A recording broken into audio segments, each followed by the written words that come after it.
آغا حسن کے سوال پر قاسم نے اثبات میں سر ہلا دیا۔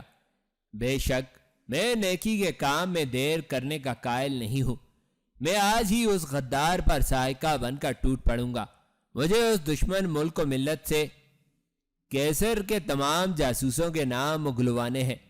آغا حسن پورے تجسس اور دلچسپی سے قاسم کی بات سن رہا تھا۔ اس نے فوراً کہا، ٹھیک ہے، میں بھی تمہارے ہمراہ چلوں گا۔ صرف تم ہی نہیں، ہم کماندار امیر خان کو بھی لے چلیں گے۔ ہو سکتا ہے اسلم خان مدافعت کرے یا اس کے کچھ سپاہی اس کی حفاظت پر مامور ہوں۔ اس کے بعد دیر تک قاسم اور آغا حسن اپنے آئندہ اللہ عمل پر بات چیت کرتے رہے، یہاں تک کہ رات ہو گئی۔ قاسم نے اٹھتے ہوئے کہا، ہم آدھی رات کے وقت اپنے منصوبے پر عمل درآمد کے لیے روانہ ہوں گے۔ اچھا ہوا کہ تمہیں اسلم خان کے گھر کا پتہ معلوم ہے۔ اب تمہارے ذمہ صرف یہ ہے کہ امیر خان کو واردات کا لاہ عمل سمجھا کر رات کے پہلے پہر فوجی چھاونی کے دروازے پر لے آؤ۔ قاسم نے آغا حسن کو اس کی ذمہ داری سمجھائی۔ قاسم کی ہر بات پر آغا حسن سر ہلاتا رہا۔ تمام معاملات طے کرنے کے بعد قاسم آغا حسن سے اجازت لے کر گھر کی جانب چل دیا۔ رات آدھی سے زیادہ گزر چکی تھی۔ ادرنا کی فوجی چھاونی کے علاقے میں افسروں کی رہائش گاہوں کے نزدیک 3 گھڑ سوار سائے دکھائی دیے۔ یہ ان افسروں کی رہائش گاہیں تھیں جو شادی شدہ تھے۔ ان رہائش گاہوں کی پچھلی جانب شاہتوت کے بہت سے درخت تھے، جہاں دن بھر افسروں کے بچے شاہتوت چنتے نظر آتے۔ تینوں گھڑ سوار شاہتوت کے درختوں کے پاس پہنچ کر رک گئے۔ یہاں تاریکی اور زیادہ گہری تھی۔ گھوڑوں سے اترے اور گھوڑوں کو شاہتوت کے درختوں کے ساتھ باندھ دیا۔ اب تینوں سائے عمارتوں کی جانب بڑھ رہے تھے۔ عمارتوں کی تیسری رو میں پہلا مکان اسلم خان کا تھا۔ تینوں سائے اسی جانب جاتے ہوئے نظر آئے۔ وہ اسلم خان کے مکان کے قریب پہنچے تو رک گئے۔ یہ پکی اینٹوں کا بنا ہوا چھوٹا سا مکان تھا، جس کا بیرونی دروازہ گلی کی جانب سے 14 فٹ بلند تھا۔ عقبی جانب مکان کے کمروں کی پچھلی دیواریں تھیں۔ امیر خان کا سایہ مکان کی عقبی جانب چلا گیا۔ آغا حسن اور قاسم دروازے کی جانب بڑھ گئے، یعنی چری کے ان تینوں افسروں نے اپنے چہروں پر ڈھاٹے باندھ رکھے تھے۔ وہ چیتے کی طرح چالاکی سے چلتے ہوئے مکان کے دروازے کے قریب آئے اور دروازے کے ساتھ لگ کر کھڑے ہو گئے۔ اب وہ مکان کے اندر کسی قسم کی آہٹ سننے کی کوشش کر رہے تھے۔ کافی دیر تک دروازے سے کان لگائے رکھنے کے بعد قاسم کو یقین ہو گیا کہ اسلم خان اور اس کے اہل خانہ خواب خرگوش کے مزے لے رہے ہیں۔ اگلے لمحے وہ چھپکلی کی طرح دروازے سے چپک کر اوپر چڑھنے لگا۔ قاسم آہٹ پیدا کیے بغیر دیوار کے سرے پر پہنچ گیا۔ اس کے بدن پر ہرے رنگ کا لباس تھا۔ کمر پر باندھی ہوئی کپڑے کی پٹی میں 2 عدد خطرناک خنجر اڑسے ہوئے تھے۔ دائیں کولہے کے ساتھ خالی نیام لٹک رہی تھی، کیونکہ تلوار قاسم کے دانتوں میں دبی ہوئی تھی۔ اس کی پشت پر تیروں سے بھرا ترکش اور میان جھول رہی تھی۔ قاسم خاموشی سے پرلی جانب اترنے لگا۔ آغا حسن باہر گلی میں کھڑا اسلم خان کے گھر کا دروازہ کھلنے کا انتظار کر رہا تھا۔ قاسم نے انتہائی احتیاط سے آواز پیدا کیے بغیر اندر سے دروازہ کھولا اور آغا حسن کو بھی اندر بلا لیا۔ ادھر امیر خان نے کمال پھرتی کا مظاہرہ کیا تھا۔ وہ مکان کی عقبی دیوار میں موجود رخنوں میں ہاتھ اور پاؤں کی انگلیاں پھنساتا کسی چھپکلی کی طرح مکان کی چھت پر چڑھ گیا۔ چھت پر پہنچ کر امیر خان درمیان میں چلنے کے بجائے دیوار پر ہی بلی کسی چال چلتا ہوا صحن میں اترتے ہوئے زینوں تک جا پہنچا۔ یہاں سے گھر کا ایک صحن نظر آ رہا تھا۔ امیر خان سب سے اوپر والے زینے پر دیوار کی اوٹ میں ہو کر بیٹھ گیا۔ یہاں سے اسے آغا حسن اور قاسم کی کارروائی پر نظر رکھنا تھی۔ قاسم اور آغا حسن بیرونی دروازے سے اندر داخل ہوئے تو سب سے پہلے مکان کا صحن تھا۔ مکان کے صحن میں شہتوت کا ایک بہت بڑا درخت لگا ہوا تھا، جس کا سایہ رات کی تاریکی میں کسی بھوت کی طرح دیواروں پر پڑ رہا تھا۔ آج چاندنی رات تو تھی، لیکن چاند کئی منزلیں طے کرتا ہوا سورج کے تعاقب میں شفق پار چھلانگ لگانے والا تھا۔ قاسم اور آغا حسن بڑھ کر برآمدے میں داخل ہو گئے۔ یہاں تاریکی تھی۔ اور مکان کے دونوں کمروں کے دروازے اندر سے بند تھے۔ قاسم اور آغا حسن نے الگ الگ دروازوں پر کان لگا کر اندر کسی قسم کی آہٹ محسوس کرنے کی کوشش کی، لیکن کمروں میں بلا کی خاموشی تھی۔ قاسم کو کچھ غیر قدرتی سا لگا، لیکن وہ نہ سمجھ سکا۔ بالآخر اس نے دروازے پر دباؤ ڈالا تو یہ جان کر اس کی حیرت کی انتہا نہ رہی کہ دروازہ کھلا تھا۔ اس نے چونک کر ہاتھ ہٹا دیے اور آغا حسن کو ہاتھ کے اشارے سے اپنے قریب بلا لیا۔ دونوں بے حد احتیاط کر رہے تھے۔ آغا حسن قریب آیا تو قاسم نے اسے باہر رکنے کا اشارہ کیا اور خود تاریک کمرے میں داخل ہونے کے لیے دروازے کو یکلخت چوپٹ کھول دیا۔ اگلے لمحے وہ کمرے کے اندر تھا، لیکن اپنے اندر داخل ہوتے ہی گویا اس پر آفت ٹوٹ پڑی۔ کسی نے تلوار کا بھرپور وار کر کے اس کی گردن تن سے جدا کر دینا چاہی، لیکن نہ جانے وہ کون سی طاقت تھی جس نے دل سے قاسم کو چھلانگ لگا دینے پر آمادہ کیا۔ وہ اچھل کر ایک جانب ہوا اور اندھیرے میں موجود دشمن کا وار خالی چلا گیا۔ اب قاسم سنبھل چکا تھا، لہٰذا اس نے دشمن کا دوسرا وار تلوار کی چمک کو دیکھ کر اپنی تلوار پر روکا۔ لوہے سے لوہا ٹکرایا اور ٹن ٹن کی آواز پیدا ہوئی، لیکن اسے یہ جان کر بے پناہ حیرت ہوئی کہ برآمدے سے بھی ٹن ٹن کی آوازیں آ رہی تھیں۔ گویا دشمن صرف اکیلا نہیں تھا، بلکہ اس کا کوئی ساتھی بھی باہر کہیں چھپا ہوا تھا جو آغا حسن پر حملہ آور ہوا تھا۔ اس کا مطلب تو یہ تھا کہ اسلم خان اور اس کے ساتھی پہلے سے گھات لگا کر بیٹھے تھے۔ قاسم اندھیرے میں اندیکھے دشمن کے وار روکتا رہا اور پھر اچانک اس نے ایک زبردست داؤ کھیلا۔ اس نے یکدم اپنا پاؤں پھسلایا اور زمین پر گر گیا۔ اگلے لمحے وہ پھسلتا ہوا مد مقابل کی ٹانگوں سے ٹکرایا۔ مد مقابل اوندے منہ نیچے آ رہا۔ قاسم نے لیٹے لیٹے اپنی تلوار کا رخ اس کے سینے کی جانب کر دیا۔ مد مقابل تلوار پر گرا اور تلوار اس کے پیٹ سے آر پار ہو گئی۔ فضا میں ایک چیخ سی گونجی اور مد مقابل کے پیٹ سے خون کے فوارے چھوٹ پڑے۔ قاسم دشمن کو ختم کر کے تیزی سے اٹھا اور باہر کی جانب لپکا، لیکن یہاں آغا حسن پہلے ہی گردن کاٹ چکا تھا۔ آغا حسن اور قاسم کو اچانک سیڑھیوں پر دوڑتے ہوئے قدموں کی آواز سنائی دی اور پھر تھوڑی دیر بعد دو تلواریں ٹکرانے کی آواز آنے لگی۔ گویا امیر خان کی بھی مٹ بھیڑ دشمن سے ہو چکی تھی۔ آغا حسن اور قاسم زینے کی جانب دوڑے، لیکن اس سے پہلے کہ وہ زینے پھلانگتے اوپر سے کوئی گٹھڑی سی لڑکتی ہوئی نیچے آنے لگی۔ گٹھڑی قاسم کے پیروں میں آ کر رکنے کی بجائے یکدم کھڑی ہو گئی۔ آغا حسن نے چاند کی روشنی میں پہچانا، یہ اسلم خان تھا۔ اس کی تلوار گر چکی تھی اور وہ زینوں سے لڑک کر صحیح سالم بچ گیا تھا۔ قاسم نے اپنی تلوار سیدھی کی اور اسلم خان کی ٹھوڑی پر ٹکا دی۔ اسلم نے جرأت کر کے خاصی بلند آواز میں کہا، کون ہو تم لوگ اور کیا چاہتے ہو مجھ سے؟ اسلم نے آواز نکالی تو قاسم نے تلوار کا دباؤ بڑھا دیا اور سانپ کی طرح پھنکارتے ہوئے کہا، تم ہمیں اچھی طرح پہچانتے ہو اسلم خان، ہم اسلام کے غداروں کی موت ہیں۔ تم اگر کچھ رعایت چاہتے ہو تو یاد رکھو کہ تمہاری بھلائی اسی میں ہے کہ تم سب کچھ اگل دو۔ کیا اگل دوں؟ مجھے کچھ نہیں معلوم۔ تم لوگوں نے مجھے کچھ کہا تو خود بھی بچ نہ سکو گے۔ تم یعنی چری کے ایک سالار پر ہاتھ اٹھا رہے ہو۔ اب اسلم خان کا حوصلہ بحال ہو رہا تھا۔ اچانک قاسم نے اسلم کی ٹھوڑی سے تلوار پیچھے ہٹا لی۔ اسلم نے حیرت سے قاسم کی جانب دیکھا، لیکن اگلے لمحے اس کی دردناک چیخ پوری فضا کو چیرتی ہوئی گونج اٹھی۔ قاسم نے پوری کی پوری تلوار اس کی دائیں ران میں گھونپ دی تھی۔ تکلیف کی شدت سے اس کی چیخ بہت بلند آواز میں پیدا ہوئی، یقیناً آس پاس کے مکانوں میں سنی گئی ہوگی۔ اب قاسم اور آغا حسن کو جو کچھ بھی کرنا تھا آنن فانن کرنا تھا۔ امیر خان ابھی تک چھت پر ہی تھا۔ اس نے ایک اچھے سپاہی کی طرح اپنی طے شدہ جگہ نہ چھوڑی تھی۔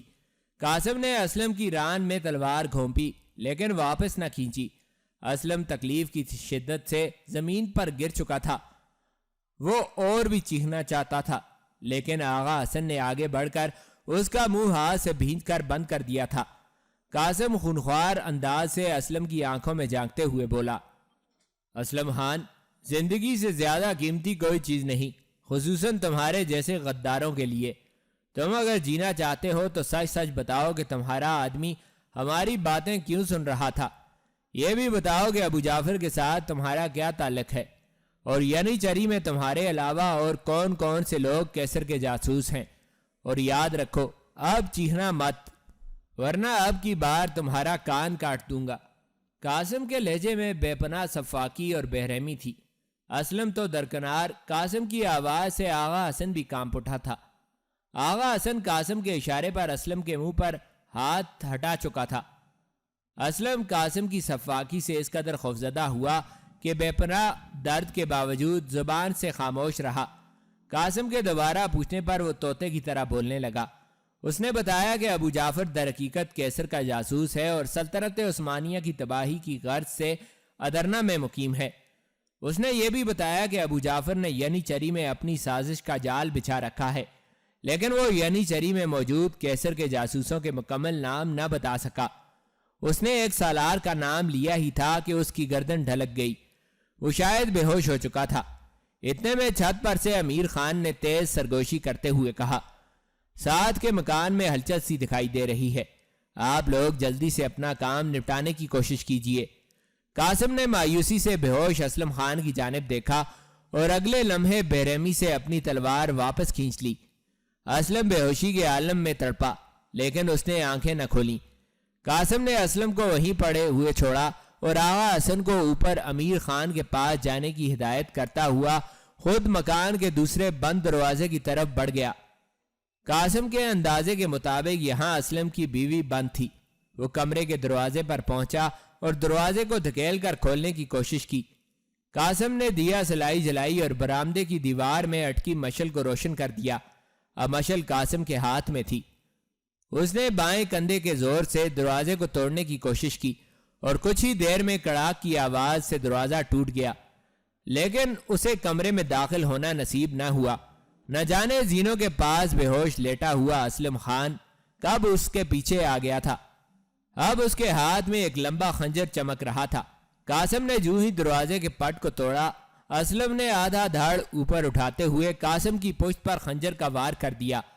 بالآخر قاسم کو اپنے پیچھے حرکت کی آواز سنائی دی اور وہ تیزی سے مڑا، لیکن اب دیر ہو چکی تھی۔ اسلم خان کا خنجر قاسم کے دائیں پہلو پر پڑا اور اس کے کولے کا گوشت چیرتا ہوا دوسری طرف نکل گیا۔ اس طرح گویا اسلم خان نے اپنے زخم کا بدلہ لے لیا تھا۔ قاسم کی زوردار سسکی بلند ہوئی، لیکن وہ اپنی جگہ پر ثابت قدم رہا۔ اس کے ہاتھ سے مشل گر چکی تھی، لیکن مشل کی روشنی بدستور قاسم اور اسلم پر پڑ رہی تھی۔ قاسم نے اپنے زخم کی پرواہ نہ کرتے ہوئے پوری قوت سے تلوار گھمائی اور اسلم خان کا سر کٹ کر کمرے کے اندر جا گرا۔ مشل کی روشنی اندر تک جا رہی تھی۔ اسلم کا کٹا ہوا سر کمرے میں لڑکتا ہوا چلا گیا اور پھر اگلے لمحے کمرے سے ایک نسوانی چیخ بلند ہوئی۔ یہ اسلم خان کی بیوی کی چیخ تھی۔ قاسم نے گری ہوئی مشل اٹھائی اور کمرے کے اندر داخل ہو گیا۔ مشل کی روشنی میں اس نے دیکھا کہ کمرے میں ایک خاتون موجود تھی، جس کا بدن تھر تھر کانپ رہا تھا اور اس کے پیروں میں ایک ہلکی سی تلوار پڑی تھی۔ غالباً یہ تلوار اسلم نے اپنی بیوی کو حفاظت کے لیے دی تھی، لیکن وہ کمزور دل خاتون اسے استعمال نہ کر سکی اور مارے ڈر کے نیچے پھینک دی۔ اسلم کی بیوی نے اپنے خاوند کا کٹا ہوا سر دیکھا تو اس کا دماغی توازن ٹھکانے نہ رہا۔ وہ پھٹی پھٹی آنکھوں سے کچھ دیر نقاب پوش قاسم کی جانب دیکھتی رہی اور پھر یکلخت اس نے اپنے سامنے پڑی تلوار دونوں ہاتھوں سے اٹھا لی اور کسی پاگل درندے کی طرح قاسم پر حملہ کرنے کے لیے دوڑی۔ قاسم نے 2 قدم پیچھے ہٹ کر اس اناڑی خاتون کی تلوار پر اپنی تلوار سے وار کیا تو اس کی تلوار اس کے ہاتھ سے نکل کر دیوار سے جا ٹکرائی۔ اتنی دیر میں باہر دوڑتے ہوئے قدموں کی آواز سنائی دی۔ یہ آغا حسن تھا جو قاسم کو یہ بتانے کے لیے آیا تھا کہ کچھ مسلح افراد مکان کو سامنے کی جانب سے گھیرے میں لینے کی کوشش کر رہے ہیں۔ قاسم نے سنا تو بلی کسی تیزی سے باہر کی جانب جست لگائی اور کسی چھلاوے کی طرح 3 زینے پھلانگتا مکان کی چھت پر جا پہنچا۔ آغا حسن بھی اس کے عقب میں تھا۔ چھت پر امیر خان پہلے سے موجود تھا۔ اس نے سمجھداری کا مظاہرہ کرتے ہوئے واپسی کے لیے چھت کے ساتھ کمند پہلے سے ہی لٹکا رکھی تھی۔ کمند کا آخری ٹکڑا چھت کے ساتھ چپکا ہوا تھا۔ اور کمند کی مضبوط رسی نیچے زمین تک چلی گئی تھی۔ سب سے پہلے آغا حسن نیچے اترا، پھر قاسم اور سب سے آخر میں امیر خان بھی نیچے اتر آیا۔ اب وہ محفوظ تھے۔ تینوں دبکی چال سے چلتے ہوئے شاہتوت کے درختوں تک آئے اور اس سے پہلے کہ مسلح افراد مکان میں داخل ہوتے یعنی چری کے یہ تینوں سالار اپنا کام کر کے چھاونی کے علاقے سے نکل چکے تھے۔ صبح ہوئی تو ادرنا کے لوگوں نے عجیب عجیب خبریں سنی۔ ہر طرف سنسنی پھیلی ہوئی تھی۔ لوگ جگہ جگہ کل کے واقعات پر تبصرے کر رہے تھے۔ ایک ہی دن میں یعنی چری کے معسکر اور چھاونی میں قتل کی 4 سنسنی خیز وارداتیں ہوئی تھیں۔ ہر شخص کی زبان پر یہی بات تھی کہ کیسر کے جاسوس ادرنا میں پھیل چکے ہیں، لیکن قاسم کسی اور ہی فکر میں تھا۔ اس کے پاس وقت کم تھا اور ابھی اسے بہت سے کام نپٹانے تھے۔ اس وقت وہ بغدادی دروازے کے قریب منڈلا رہا تھا۔ ابو جعفر کی رہائش اسی علاقے میں تھی۔ یہ دن کا وقت تھا اور قاسم اکیلا تھا۔ وہ غالباً یہاں کوئی کارروائی کرنے کے بجائے محض موقع کا جائزہ لینے کے لیے آیا تھا۔ آج بازار میں خوب گہما گہمی تھی۔ لوگ ترکی ٹوپیاں پہنے اور بھاری بھرکم لباس زیب تن کیے کاروبار زندگی میں مصروف تھے۔ قاسم آہستہ قدموں سے چلتا ہوا بازار سے گزرنے لگا۔ یہاں جگہ جگہ 2 یا 4 آدمی کل کے واقعات پر زور و شور سے محو گفتگو تھے۔ قاسم کے بدن پر ڈھیلا ڈھالا عربی لباس تھا جس کی قمیض گھٹنوں سے نیچے تک تھی۔ اس نے سر پر بھی حجازی طرز کا عمامہ باندھ رکھا تھا۔ وہ بازار کی چہل پہل سے بے پرواہ بغدادی دروازے کی طرف چلتا گیا۔ اسے بغدادی دروازے کی جامع مسجد میں جانا تھا۔ وہ ابھی جامع مسجد کی طرف مڑنے ہی والا تھا کہ اس کی نظر مارسی کے کوچوان پر پڑی۔ مارسی کا کوچوان بازار میں کچھ خریداری کر رہا تھا۔ اچانک قاسم کو مارسی کے کوچوان اکبر سے ملنے کا خیال آیا اور وہ ڈھیلے قدموں سے چلتا ہوا نوعمر لڑکے کی جانب چل دیا۔ جو ہی وہ اکبر کے قریب پہنچا تو اکبر نے فوراً قاسم کو پہچان لیا۔ ارے صاحب جی، آپ یہاں کیا کر رہے ہیں؟ مالکن آپ کی بہت تعریفیں کرتی ہیں۔ آج تو ہمارے گھر میں وہ آیا ہوا ہے، وہ بڑی مالکن کا دوست، وہ بڑے چوغے والا پیشوا۔ اکبر نے گویا قاسم کی ساری مشکل ہی آسان کر دی۔ اسے جس کی تلاش تھی اس کا حل خود بہت چل کر قاسم کے پاس آ گیا تھا۔ قاسم نے اکبر سے فوراً سوال کیا، کون؟ ابو جعفر؟ جی ہاں، وہی ابو جعفر، نیلی آنکھوں والا۔ اکبر نے نیلی آنکھوں والا کہا تو قاسم کا ذہن پھر گھومنے لگا۔ نیلی آنکھوں والا عرب باشندہ، ابو جعفر ہمیشہ قاسم کے دل میں کھٹکتا تھا۔ قاسم نے فوراً فیصلہ کیا کہ وہ مارسی کے لیے پیغام بھیجے گا۔ چنانچہ اس نے اکبر سے کہا، میں تمہیں ایک خط لکھ کر دیتا ہوں، کیا تم اسے صحیح سلامت اپنی چھوٹی مالکن تک پہنچا دو گے؟ جی بالکل، میں وہ خط صرف چھوٹی مالکن کو دوں گا۔ مارسی کا کوچوان اپنی عمر سے زیادہ چالاک تھا۔ اب قاسم کے لیے مسئلہ تھا اس بازار میں خط لکھنے کا اہتمام کرنا۔ اس نے سوچا کسی سرائے کے منشی کا قلم اور روشنائی ہی اس وقت کام آ سکتے ہیں۔ وہ مارسی کے کوچوان اکبر کو لے کر کسی سرائے کی تلاش میں چل کھڑا ہوا۔ بازار میں کافی رش تھا۔ زیادہ تر لوگ پیدل آ جا رہے تھے اور کچھ لوگ گدھوں اور گھوڑوں پر بازار سے گزر رہے تھے۔ انواع و اقسام کی دکانیں سجی ہوئی تھیں اور زن و مرد خرید و فروخت میں مصروف تھے۔ یہ ادرنا کا سب سے بڑا بازار تھا۔ یہ بغدادی دروازے سے شروع ہو کر بیچ شہر تک چلا جاتا تھا۔ قاسم اور اکبر سرائے کی تلاش میں بغدادی چوک تک آئے اور اکبر کے بتانے پر قاسم ایک جگہ رک گیا۔ یہ ایک بڑی اور شاندار سرائے تھی۔ قاسم اکبر کو لیے اندر داخل ہوا تو سرائے کی عمارت دیکھ کر حیران رہ گیا۔ یہ پتھروں سے بنائی گئی ایک خوشنما عمارت تھی۔ قاسم عمارت کا صحن پار کر کے استقبالیہ چبوترے پر پہنچا۔ وہاں ایک ادھیڑ عمر شخص نے مسکرا کر اس کا استقبال کیا۔ قاسم نے بیٹھتے ہی اپنا مدعا بیان کیا۔ ادھیڑ عمر شخص نے فوراً ایک کاغذ اور قلم قاسم کی جانب بڑھا دیا۔ ساتھ ہی لکڑی کے صندوق پر روشنائی رکھی تھی۔ قاسم نے مارسی کو لکھا، آج پھر چیل تمہارے چمن میں موجود ہے۔ اس سے پہلے کہ وہ تمہارے نشیمن کو نقصان پہنچائے اس کے عزائم معلوم کر لو۔ ستاروں کی چال کے مطابق آج کا دن ہم سب کے لیے بہتر ہے۔ پرندگان چمن کے لیے چیل کا خطرہ کم ہوتا جا رہا ہے۔ امید ہے شاہین کے آنے تک چیل کسی شکاری کے تیر کا نشانہ بن جائے گی، لیکن اس کی نقل و حرکت پر خصوصاً آج کے دن نظر رکھنا تمہاری ذمہ داری ہے۔ والسلام۔ یہ ایک طرح سے خفیہ تحریر تھی، لیکن مارسی جیسی ذہین لڑکی کے لیے اسے سمجھنا کوئی مسئلہ نہ تھا۔ قاسم نے مارسی کے نام لکھی چٹھی کو طے کیا اور چٹھی اکبر کو تھما دی۔ اکبر نے دیکھا کہ کام مکمل ہو چکا ہے، چنانچہ وہ جانے کے لیے مڑا، لیکن قاسم نے اسے روک لیا۔ چبوترے پر بیٹھا ادھیڑ عمر شخص جو کنکھیوں سے قاسم کا ہاتھ پڑھنے کی کوشش کر رہا تھا سٹپٹا گیا۔ قاسم کے خط کا مضمون ہی انتہائی عجیب تھا۔ اگر ہاتھ مارتا یا ابو جعفر کے ہاتھ لگ جاتا تو بھی راز کھل نہ سکتا۔ قاسم نے اب تک ایک دانشمند سراغ رساں ہونے کا ثبوت دیا تھا۔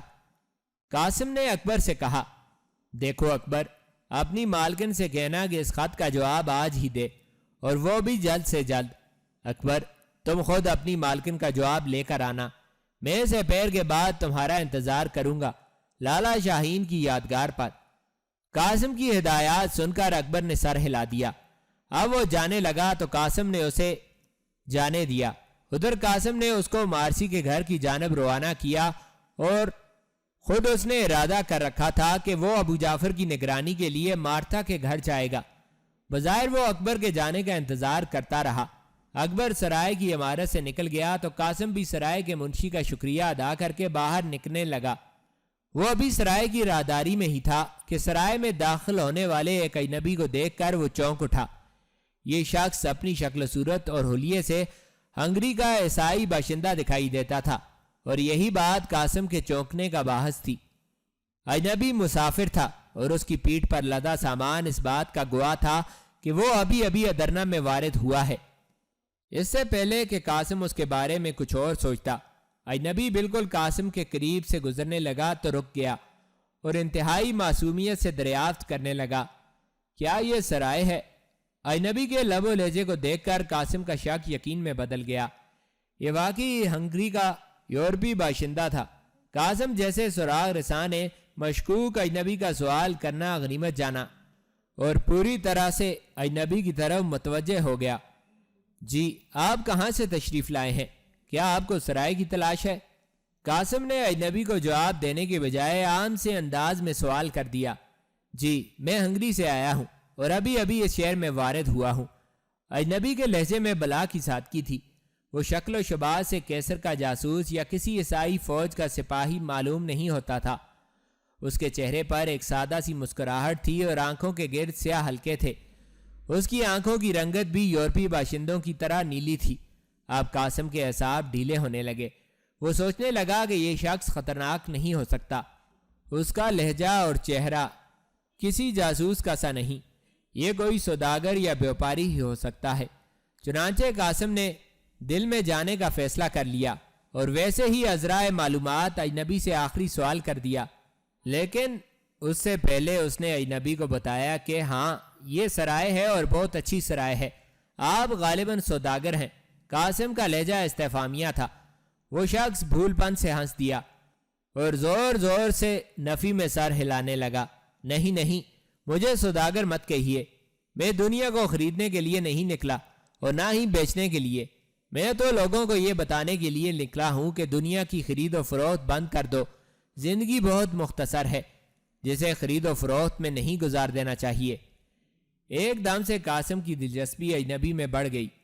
اس نے اجنبی کو ٹٹولنے کے لیے پھیکی سی مسکراہٹ کے ساتھ کہا، آپ کی سوداگر والی بات ٹھیک ہے، لیکن زندگی کے مختصر ہونے والی بات غلط ہے۔ زندگی کہاں مختصر ہے؟ زندگی تو بہت طویل ہے۔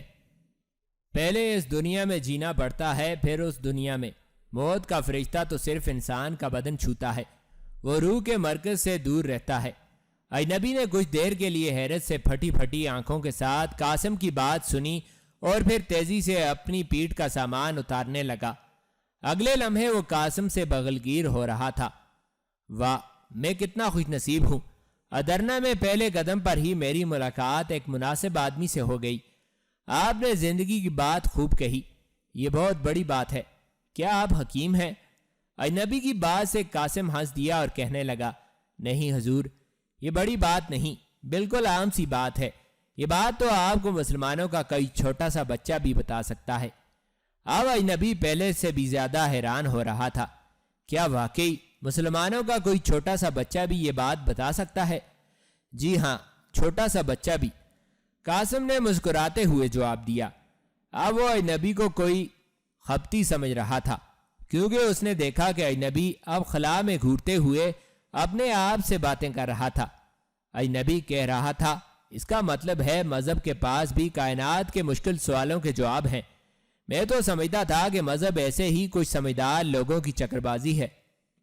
اگر مسلمان موت کے قائل نہیں تو یقیناً ان کے پاس انسان کی مقصدیت کا اعلیٰ اور برتر شعور موجود ہے۔ اس کا مطلب یہ ہے کہ میں ٹھیک جگہ پر آ گیا ہوں۔ ہاں، میں ٹھیک جگہ آیا ہوں۔ اب میں پیاسا نہیں رہوں گا۔ اے اربان، سنا تم نے؟ میں ٹھیک جگہ پر آ گیا ہوں۔ اجنبی کی باتیں سن کر قاسم کی دلچسپی ایک بار پھر بڑھنے لگی، لیکن اس کے پاس وقت کم تھا۔ اسے ابو جعفر پر ہاتھ ڈالنے کے لیے منصوبہ بندی کرنا تھی۔ وہ مزید نہیں رک سکتا تھا۔ چنانچہ وہ اجنبی سے اجازت لے کر جانے لگا تو اجنبی نے اس کا بازو پکڑ لیا۔ آپ کہاں چل دیے؟ چلیے میرے ساتھ۔ میں اجنبی ہوں، میری رہنمائی کیجیے۔ آپ مجھے اچھے انسان دکھائی دیتے ہیں۔ قاسم رک گیا اور انتہائی متانت کے ساتھ اجنبی سے مخاطب ہوا۔ محترم، میں آپ کے ساتھ ابھی تو نہیں چل سکتا، البتہ آپ سرائے میں ٹھہریے، میں آپ سے ملنے کے لیے پھر حاضر ہو جاؤں گا۔ لیکن آپ نے اپنا نام اور ادرنا میں آنے کا مقصد تو بتایا نہیں۔ آپ کچھ نہیں بتائیں گے تو آپ کی ہمارے ساتھ اجنبیت کیسے دور ہوگی؟ اجنبی کسی قدر خفت آمیز لہجے میں بولا، میں معذرت چاہتا ہوں کہ میں نے اپنا نام نہیں بتایا۔ میرا نام اربان ہے، میں ہنگری کا رہنے والا ہوں اور ابھی قسطنطنیہ سے یہاں وارد ہوا ہوں۔ میں کوئی باقاعدہ کام تو نہیں کرتا، البتہ لوہا ڈالنے کا کام میں بہت اچھی طرح سے جانتا ہوں۔ میرے ہاتھ میں آ کر لوہا پگھلنے لگتا ہے۔ آپ پیشہ کے لحاظ سے مجھے اس دور کا داؤد کہہ سکتے ہیں۔ اب قاسم پھٹی پھٹی آنکھوں سے اربان کو دیکھ رہا تھا۔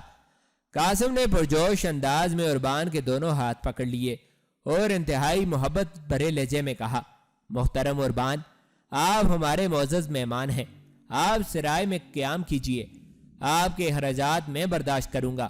اس وقت مجھے جلد کہیں پہنچنا ہے، میں کل کسی وقت آپ کی خدمت میں حاضری دوں گا۔ قاسم نے معذرت خوانہ انداز میں اربان سے اجازت لی اور سرائے سے باہر نکل آیا۔ اب اس کا رخ کسرے سلطانی کی جانب تھا، جہاں طبقہ امراء کی رہائش گاہیں تھیں۔ وہ کسرے سلطانی کے عقبی محلے میں ابو جعفر پر نظر رکھنے کے لیے جا رہا تھا۔ اسے مارتھا کے دروازے تک پہنچنا تھا اور پھر نگرانی کے لیے کسی ایسی جگہ کا انتخاب کرنا تھا جہاں سے وہ ابو جعفر کی نقل و حرکت پر نظر رکھ سکتا، لیکن اسے مارتھا کے دروازے تک جانے کی ضرورت نہ پیش آئی۔ اسے دور سے مارسی کا کوچوان دکھائی دیا۔ ابھی کچھ دیر پہلے بغدادی دروازے کی ایک سرائے میں قاسم اس لڑکے کو مارسی کے نام ایک خط دے چکا تھا۔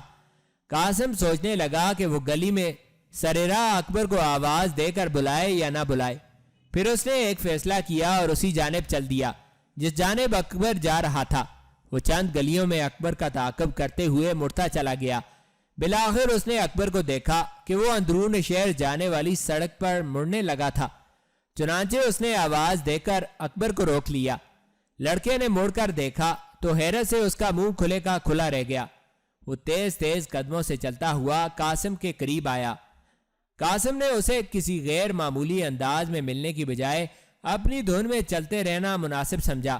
کچھ ہی دیر بعد اکبر قاسم کے ہمراہ قدم سے قدم ملا کر چل رہا تھا اور کسی طوطے کی طرح بولتا چلا جا رہا تھا۔ آج مالکن بہت خوش تھی۔ آپ کا ہاتھ ملنے پر وہ مسرت سے اچھل گئی۔ پھر جانے کیوں مالکن نے بڑی مالکن اور اس کے مہمان کی باتیں سننے کے لیے اس کمرے کی کھڑکی پر کان لگا دیے جہاں وہ دونوں بیٹھے باتیں کر رہے تھے۔ مالکن نے مجھے بھی کہا کہ میں بھی ان کی باتیں سننے کی کوشش کروں۔ آج مالکن بہت خوش ہے۔ وہ آج سے پہلے اتنی خوش کبھی نظر نہیں آئی۔ اکبر ابھی بولتا جا رہا تھا کہ قاسم نے درمیان میں اس کی بات کاٹ دی اور کہنے لگا، تو کیا تم نے بھی ابو جعفر اور مارتھا کی باتیں سنی تھیں؟ جی ہاں، اکبر نے مختصراً جواب دیا۔ قاسم نے پھر کہا، کیا باتیں سنی تم نے؟